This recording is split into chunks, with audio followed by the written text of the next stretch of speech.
কিছু মানুষ ইতিহাসের অংশ হয়, কিছু মানুষ ইতিহাসের দিশা হয়। আমাদের প্রজন্মের জন্য খালেদা জিয়া ছিলেন দিশা। রাজনৈতিক আলোর দিশারি ছিলেন খালেদা জিয়া। তার কণ্ঠেই উচ্চারিত হতো বাংলাদেশের মানুষের আকাঙ্ক্ষার সবচেয়ে সরল অথচ সবচেয়ে শক্তিশালী বয়ান।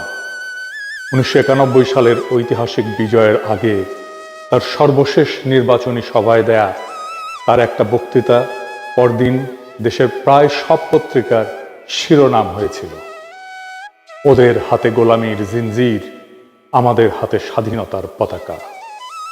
বাংলাদেশের কোনো রাজনৈতিক নেতা কখনো দেশের সম্মিলিত ভয় এবং স্বপ্নকে এত গভীরভাবে এত সহজে ভাষা দিতে পারেনি। আমাদের জাতির সবচেয়ে প্রাথমিক এবং সবচেয়ে প্রকট রাজনৈতিক শঙ্কা, ভারত আমাদের একদিন হয়তো মিথিক্যাল অখণ্ড ভারতের অংশ বানিয়ে ফেলবে। হয়তো তা হবে আক্ষরিক অর্থে অথবা রেটরিক্সে।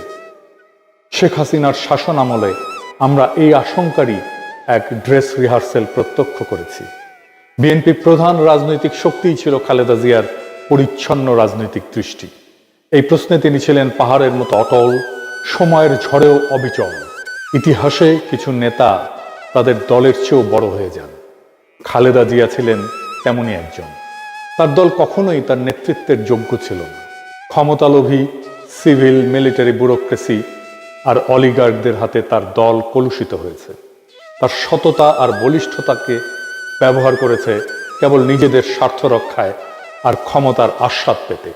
উনি রাজনীতি থেকে সরে দাঁড়ানোর সাথে সাথেই তার দল আত্মসমর্পণ করেছে ভারতের অখণ্ড ভারতবাদী প্রভাব এবং স্বার্থের কাছে। একসময় যার নাম শুনেই ভারত অস্বস্তিতে ভুগত, আজ তার পুত্রকেই দেশে ফিরতে দেখে তারাই আনন্দিত হয়, তার উপরেই ভরসা রাখে। তবু খালেদা জিয়া থাকবেন আমাদের রাজনৈতিক আকাশের ধ্রুবতারা হয়ে। আমরা আবারও তাকাবো তার দিকেই রাজনৈতিক পথনির্দেশ পেতে। রাজনৈতিক দিক চেতনা হারালে আমরা আবারও স্মরণ করব এই মহাপ্রাণ, এই মহীয়সী নেতৃত্বের অটলতাকে। এই বিদায় অশ্রু দিয়ে নয়, এই বিদায় জানাতে হয় বুক ভরা গর্ব নিয়ে। আমরা আমাদের তারুণ্যের কমান্ডারকে বিদায় জানাই শ্রদ্ধায় আর গর্বে। অসীমের পথে আপনার অনন্ত যাত্রা শুভ হোক কমান্ডার।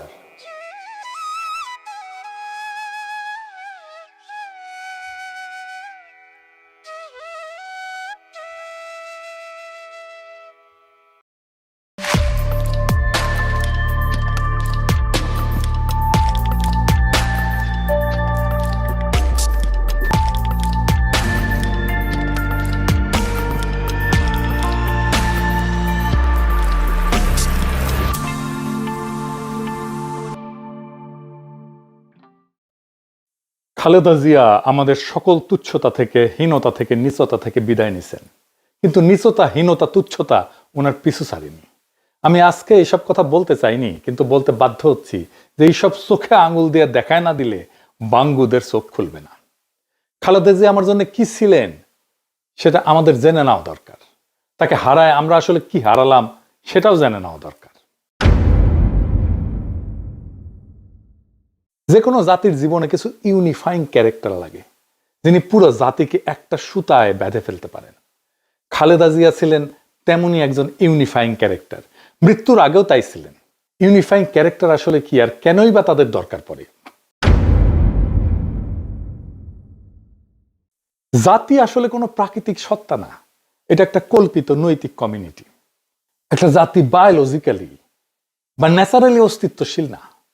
জাতি হলো একটা ইমাজিন মরাল কমিউনিটি, কল্পিত একটা নৈতিক কমিউনিটি, যেখানে মানুষ বিশ্বাস করে আমরা একসাথে আছি, এক ভবিষ্যতের দিকে যাচ্ছি। এই বিশ্বাস নিজে নিজে টিকে থাকে না। এটার জন্য দরকার হয় একটা কেন্দ্রীয় নৈতিক রেফারেন্স পয়েন্ট, মরাল রেফারেন্স পয়েন্ট, সেন্ট্রাল, যেটা মানুষকে বলে দেয় যে কে আমরা, কেন আমরা একসাথে, কোন মূল্যে আমরা একসাথে থাকব। এই রেফারেন্স পয়েন্টই হলো ইউনিফাইং ক্যারেক্টার। মানুষ খুব সাধারণভাবে রাজনীতি বোঝে, জাতি বোঝে, অ্যাবস্ট্রাক্ট রিজন দিয়ে না, এমবডিড মিনিং দিয়ে রাজনৈতিক আনুগত্য গড়ে তোলে। সংবিধান, আইন, প্রতিষ্ঠান এগুলো বিমূর্ত, এগুলো অ্যাবস্ট্রাক্ট রিজন। কিন্তু মানুষ আসলে প্রশ্ন করে এই রাষ্ট্রের মুখ কে? এই জায়গায় ব্যক্তির আবির্ভাব অনিবার্য। এটারই বলে এমবডিড মিনিং।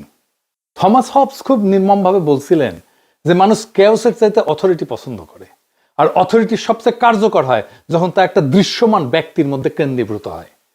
এই অথরিটিটা খালেদা জিয়ার মধ্যে কেন্দ্রীভূত হয়েছিল। তাই ইউনিফাইং ক্যারেক্টার হিসেবে ব্যক্তি আসলে মানুষের অস্তিত্বগত ভয় মোকাবেলার রাজনৈতিক উত্তর। কিং মানে বা রাজা এখন ইউরোপে আছে, এটাও রাষ্ট্রের প্রতীকী শরীর, এটাও unifying character, symbolic body of the state. দার্শনিকরা দেখাইছেন যে এই কিং এর আসলে দুইটা বডি, একটা ন্যাচারাল বডি মানুষ হিসেবে রাজা, আর একটা পলিটিক্যাল বডি রাষ্ট্রের প্রতীক। এই দ্বিতীয় শরীরটাই হচ্ছে আসল। মানুষ রাজাকে দেখে আইন হিসাবে, ইতিহাস হিসাবে, ভবিষ্যতের প্রতিশ্রুতি হিসাবে। তাই কিং ফিগার কেবল শাসক না, তিনি রাষ্ট্রের জীবন্ত রূপক, লিভিং মেটাফোর। এটাই তাকে ইউনিফাইং ক্যারেক্টার করে তোলে। আধুনিক রাষ্ট্রেও কিং ফাংশন কিন্তু টিকে থাকে এই ধরনের কিছু ক্যারেক্টারের মধ্যে দিয়ে, যেটা খালেদা জিয়ার মধ্যে ছিল।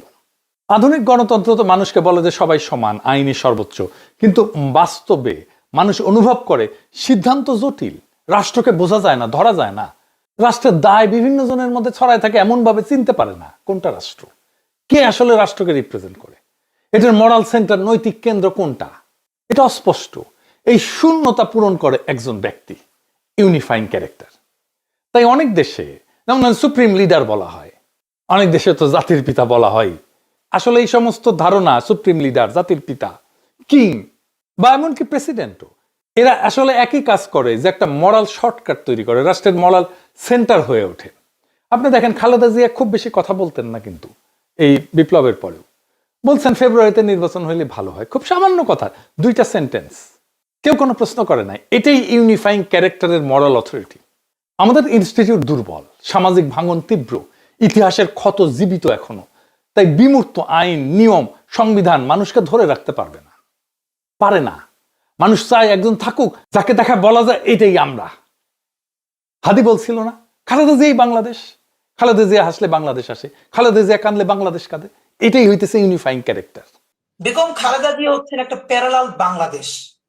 মানে বাংলাদেশ ভালো আছে কিনা এটা আপনি বেগম খালেদা জিয়ার দিকে তাকাইলে দেখবেন। বেগম খালেদা জিয়া যদি হাসে আপনি বুঝবেন বাংলাদেশ হাসে, তার চোখে পানি দেখলে দেখবেন যে বাংলাদেশ কাঁদে। বিপ্লবের পরে যুদ্ধ পরবর্তী সমাজে এই ধরনের ইউনিফাইং ফিগার প্রায় অনিবার্য। এটা কোনো আদর্শবাদ না, এটা মানব মনস্তত্ত্বের বাস্তবতা। এখানে আপনি মুজিব আর খালেদা জিয়া সবচেয়ে গুরুত্বপূর্ণ তফাৎটা ধরতে পারবেন। কি সেটা? মুজিব 1971-এ আমাদের ইউনিফাইং ক্যারেক্টার ছিলেন। আমরা যদি এটাকে অস্বীকার করি তাহলে আমরা ইতিহাসকে অস্বীকার করব। কিন্তু উনি থাকতে পারেন নাই ইউনিফাইং ক্যারেক্টার হিসেবে, কারণ ইউনিফাইং ক্যারেক্টার তখনই চিরস্থায়ী হয় না যখন নিজেকে, ওই ক্যারেক্টার নিজেকে রাষ্ট্রের সমর্থক ভেবে বসে। ফিলোসফিক্যালিও যে কিং ফাংশন যেটা, এইটা তো সত্যিকারের ইউনিফাইং একটা ক্যারেক্টার। এই কিং নিজেকে প্রতীক হিসেবে ব্যবহার করতে দেন, কিন্তু সিদ্ধান্তকে প্রতিষ্ঠানের দিকে ঠেলে দেন। নিজের সিদ্ধান্ত নেন না, নিজের ক্ষমতাকে ট্রানজিশনাল মনে করেন। তিনি অন্তর্বর্তীকালীন রাজা হিসেবে কাজ করেন, কিন্তু রাজতন্ত্র তৈরি করেন না। তিনি জানেন এই কিং ফাংশন, আমি কিন্তু কিং এর কথা বলতেছি না, মনে রাখেন কিং ফাংশন, রাজা হিসেবে কাজ করে কিন্তু রাজতন্ত্র তৈরি করে না। তিনি জানেন আমার কাজ ঐক্য তৈরি করা, আমাকে অমর করা না, নিজেকে অমর করা না। মানুষ বিমূর্ত রাষ্ট্রের জন্য মরতে পারে না, মানুষ মরতে পারে একটা মানুষের মুখের সেই রাষ্ট্রটাকে দেখে। এই জন্য ইউনিফাইং ক্যারেক্টার হিসেবে ব্যক্তি প্রয়োজন। কিং ফাংশন বহু সমাজে বাস্তবেও কার্যকর। যেদিন রাজা সেই কিং ফাংশন, যেদিন ওই ইউনিফাইং ক্যারেক্টার নিজেকে ঐক্যের উৎস না বরং ঐক্যের মালিক ভাবে, সেদিন থেকে জাতির ক্ষয় শুরু হয়, ইউনিফাইং ক্যারেক্টারের ক্ষয় শুরু হয়। মুজিব এইভাবে ক্ষয়ে গেছে। খালেদা জিয়া এইখানে অনন্য হয়ে উঠতে পারতেন, একজন ইউনিফাইং ক্যারেক্টার হয়ে উঠতে পারতেন। কিন্তু মুজিবের অনুসারীরা যেভাবে মুজিবকে ধ্বংস করছে, ঠিক একইভাবে খালেদা জিয়ার অনুসারীরা খালেদা জিয়ার ইমেজকে ধ্বংস করতেছে। কিভাবে দেখাই দিতেছে একটা একটা করে। 2024-এর 5ই আগস্টের পর বিএনপির সবসময় একটা খায়েশ ছিল খালেদা জিয়ার এই তুঙ্গস্পর্শী জনপ্রিয়তাকে ভোটের বাক্সের ভোটে রূপান্তরিত করবে। এখন কেউ প্রশ্ন তুলতেই পারে যে খালেদা জিয়া তো বিএনপির চেয়ারপারসন, তিনি রাজনৈতিক নেত্রী, উনাকে উনার দল নির্বাচনে যে তার কাছে ব্যবহার করবে না। জি না, দুইটা জিনিস একসাথে হয় না। Unifying character